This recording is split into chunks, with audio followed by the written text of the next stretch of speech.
kulanti wanaagsan khiyaartana daawanaysa idilkiinba meel kastoo aad joogtaan kusoo dhawaada mar kale iyo mid ka mid ah barnaamijyadaan idinkugu talagalay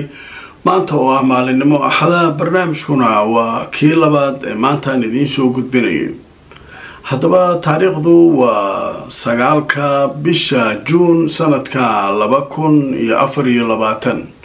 haddaba barnaamijkeena labaad waxaynu ku faahfaahin doonaa qodobo aad u xiiso badan inta badan waxaan idin sheegay barnaamijyadaydu way isku xiran yihiin barnaamijkan kii ka horeeyay waxaan idinku eri weerarka laga sheegayo badda cas waxaa soo hadli doona Yaxya Sariic isaga ayaa faahfaahin doona sida hore looga bartay hadda maxaa soo hadlay isaga soo hadlay الشعب الفلسطيني وردا على مجزرة مخيم النصيرات في قطاع غزة يوم أمس نفذت القوة الصاروخية عملية عسكرية استهدفت المدمرة الحربية البريطانية دايموند في البحر الأحمر وذلك بعدد من الصواريخ البالستية وكانت ويحيى سريع oo sheegay in ay la dhiceen gantaaro oo ay la heleen oo ay ku dhufteen laba markab oo halka marayay iyo markab dagaal oo kamida maraakiibta Ingiriiska uu ku dhaarto ee la yiraahdo Diamond haddaba sidee wuxuu jiraan wasaaradda gaashaandhigga ee waddanka Britain ayaa iyaduna war ka soo saartay cajiiba ku saabsan weerarka lagu qaaday markabkooda halista badan ee la yiraahdo Diamond oo ay Xuutigu sheegeen inay nagta ka geliyeen haddaba tafaasiil ku saabsan sheekooyinkaas barnaamijkan idinkugu soo gudbin doonaa waxaa kale barnaamijkan idinkugu soo gudbin doonaa macluumaad kale oo aad u xiiso badan oo ku saabsan kooxaha muqaawamada ayaa waxay sheegeen in maalinkii weerarku dhacayay Nusayraad ee lala baxayay maxaabiista afarta ah in ay dhinteen 3 kale oo mid Mareykan dhalashadiisa u watay haddaba tafaasiil ku saabsan video ay soo saareen Al-Qassam ayaynu arinta idinkugu faahfaahin doonaa waxaa kale barnaamijka aan idinkugu hayaa wasiirka arrimaha dibadda ee waddanka Turkiga Hakan Fidan oo booqasho ku jooga magaalada Doha ee dalka Qatar ayaa wada hadallo xasaasi ah oo la sheegay in aan kuwa albaabada u xiran waxa uu la qaatay hogaamiyaha dhinaca siyaasadda ururka Hamas Ismaaciil Haniya iyo mas'uuliyiin kale oo ka tirsan ururka Hamas kulanti wanaagsan khiyaaray meel kastoo aad joogtaan kusoo dhawaada mar kale iyo barnaamijkeennii labaad maanta axada aan idiin soo gudbinayo haddaba barnaamijka waxaan idinku bilaabaynaa qodobka ku saabsan Xuutiyiinta haddaba waxaa barnaamijkan kii ka horeeyay aanu ku sheegnay hay-adda dhinaca badaha ganacsiga iyo amniga u qaabilsan Britain inay soo heshay 2 markab oo kuwa dagaalka kuwa ganacsiga ah in Xuutigu ay weerareen midkoodna uu dab ka kacay markaas barnaamijkaas aan idinku sheegay waxaan idinku eri hadda xasuusataan nimankii Xuutiga dhiman hadalkan waa kii soo hormaray idinku eri Xuutiga waa marka ninkii Yaxya Sariic ayaa soo hadla waxaa soo kale aan idin raaciyay hadda xusuusataan waxaan idinku eri goorba waxba ka kala dhiman inuu israaciyo rabaa macnaha labadan la weeraray maahane kuwa kala qabiyo wax markuu hawsha soo wada dhameeyo ayuu noo soo fariisan doonaa Yaxya Sariic waxa moodaa sidii inay wax u dhaceen waqtiga waxyaabaha qaar marka aad muddo ka shaqaynaysid oo aad taxliilinaysid ka hadlaysid siday u socdaan aad qiimeyn kartid waxaa la rabaa marka dambe inaad muxallil adigu ka noqoto waxa kan meeshay sii aadayaan inaad sii ogtahay marka waxaa keentay marka baashu maadaama muddo aan ku jirnay marka baashu meesha u sii socoto waa fahmaysaa hadda tabtii u dhacday ninkii Yaxya Sariic wuu soo hadlay kow wixii Ingiriisku ay sheegayeen maraakiibta la weeraray wuu ka hadlay dabkii kacay iyo wixii ku dhuftay uu ka hadlay midii kale aan sheegayay ayuu soo hadal qaaday oo ah waxba ka dhinaadeen wuxuu yiri markabka Ingiriiska ee la yiraahdo Diamond wuxuu kamid yahay maraakiibta Ingiriiska uu ku dhaarto kaasna wuxuu yiri weeraraan ku qaadnay nagtaan ka gelinay oo dhagahan ka garaacnay haddaba aan idin maqashiyo yaxyaa sariic oo shir jaraa'id qabtay intaana aada uga hadlaya. الحربية البريطانية دايمون في البحر الأحمر، وذلك بعدد من الصواريخ البالستية، وكانت الإصابة دقيقة بفضل الله. ونفذت القوات البحرية والقوة الصاروخية وسلاح الجو المسير في القوات المسلحة اليمنية عمليتين عسكريتين مشتركتين ضد سفينتين تابعات لشركات انتهكت قرار حظر الوصول إلى موانئ فلسطين المحتلة، وهما سفينة نور درني، وقد أصيبت إصابة مباشرة بفضل الله ما أدى إلى نشوب الحريق فيها، وسفينة MS تافيشي وذلك في البحر العربي، وقد أصيبت إصابة مباشرة. وقد نفذت العمليتان بعدد من الصواريخ البحرية والبالستية والطائرات المسيرة.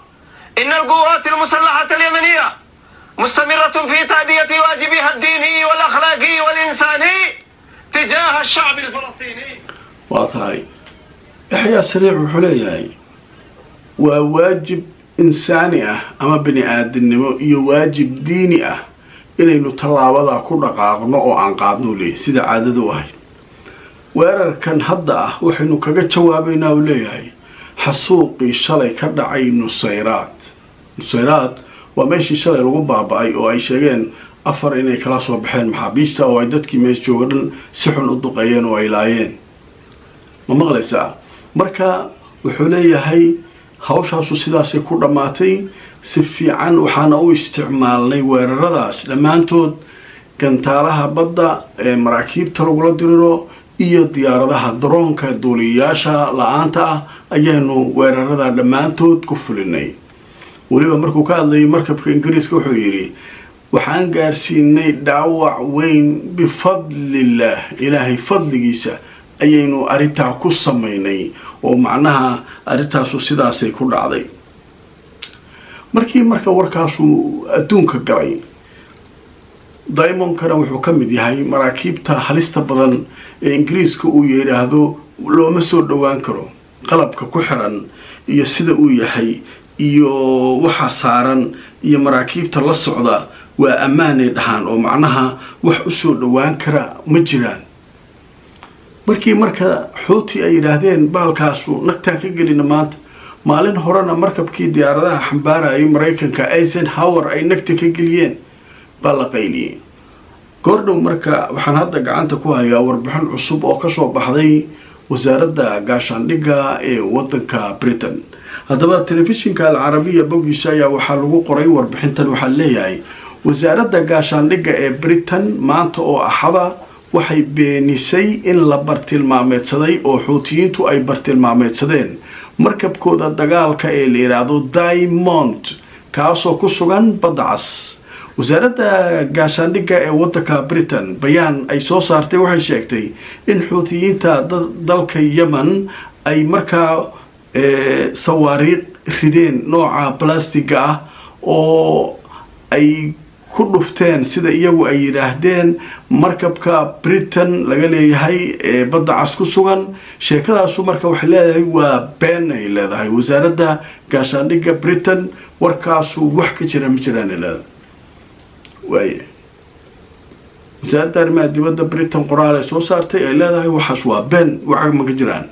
markii adduunka dhan isqabsaday meedihii Britain laga hadlayo Diamond ma lagu dhuftay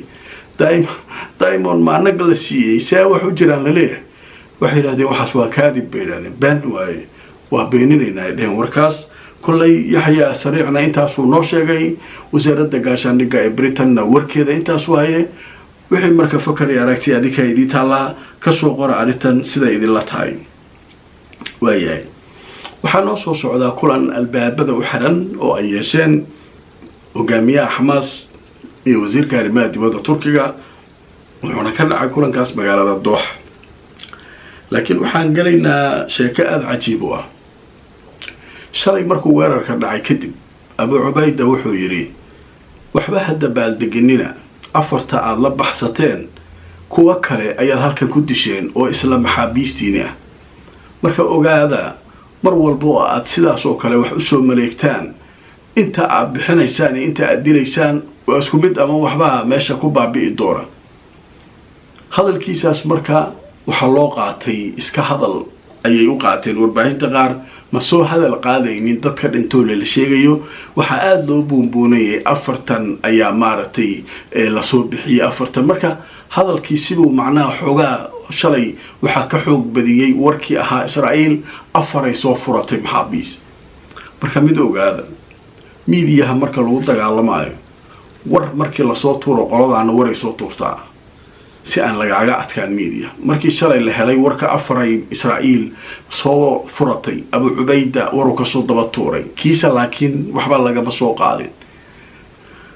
markii ay arkeen Hamas waa niman balaayo khatara markay arkeen in warkoodii hoos la dhigay oo kan uu ka xoog batay way u sugeen maanta war ma jiray afar kale ma la bixina maanta intii Israa'iil baxdo afar kale ama soo furanay war kale weyn ma jira may kanay cabaysteen marka kii shalay inta soo habaysteen Al-Qassam ay maanta book soo siiyeen isagoo la soo dhaanaashay video yar laga soo sameeyay ayaa nag la soo siiyay maxay leeyihiin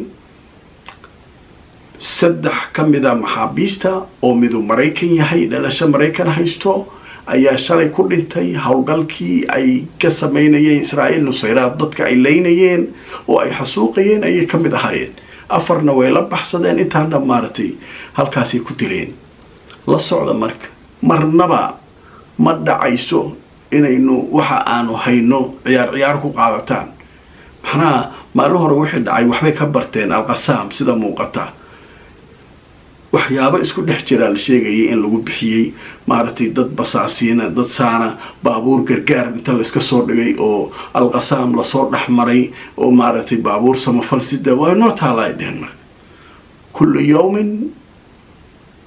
huwa fi shan maalin walba shanigeeda leedahay ama kullu yawmin mush'id maalin walba ciid ma haytirada arab marka shalay way idin martay baabuur gargaar iska dhiga Falastiiniyiin maaratay basaasiina haydii soo raacdo wax qaribta laakiin hadda hawshu halkaas marcaadi tusu marka warbixinta Al-Qassam cajiibka ay soo saartay waxay leedahay Al-Qassam waxay sheegtay in saddex kamida la haystayaashii Israa'iiliyiinta ay haysteen oo mid kamida Mareykan uu yahay uu ku dhintay shaqadii shalay ka dhacday nusayraad كتائب القسام قرب كميلتريga حركة مقاومة إسلامية حماس وعشيين صدح كميدا dadkii ay haysteen oo ay Mareyka Gaza ku hayeen inay dhinteen oo hawlgal marka shalay wixii ka dhacay nusayraad ay halka ku dhinteen oo afar ay sheegtay Israa'iil inay halka kala soo baxday hadaba Qassam waxay warbixintooda ku sheegeen in mujtamaca Israa'iil ay tusayaan waxa meesha ka socda oo ah majzara ama xasuuq in lagu la kacayo dadkooda reer Falastiin iyo marka iyo kuwii ay haysteenba inaan loo aabayeelayn oo ciidankoodu ay dhibaato weyn ka geysteen meesha la yiraahdo an-nusayraad marka dhibaatadaas inay dhacdo marka fariina la gudbinaya shacabka ogaada le afaran soo bixinayay afar meeshan waxba kama goys isla afartii la bixiyay saddex meesha ku soo dileen kuwa aan haynana ciyaar dambe horta ma ku soo aadi doonaan macnaha meesha waxa ka cad dadka wax falanqeeyo waxay leeyihiin hadda kadib wax fiyo ma qaadi doonaan hadayba xataa isku dayaan inay waxa sameeyaan wax wada dhintay qaadanayaan dadkina marka way sii ogeysiyeen waxay yiraahdeen waqtigu uu idinku socdaayo ogaada sheeko ma aha waxa kan hadaba marka sheekooyinkaas halkaas kaga gudbaynaa wararkii ugu dambeeyay dagaaladana waxay sheegayaan in dagaalo kala duwan ay meelo kala duwan maanta ka dhaceen dagaaladaas waxa ku jira madaafiic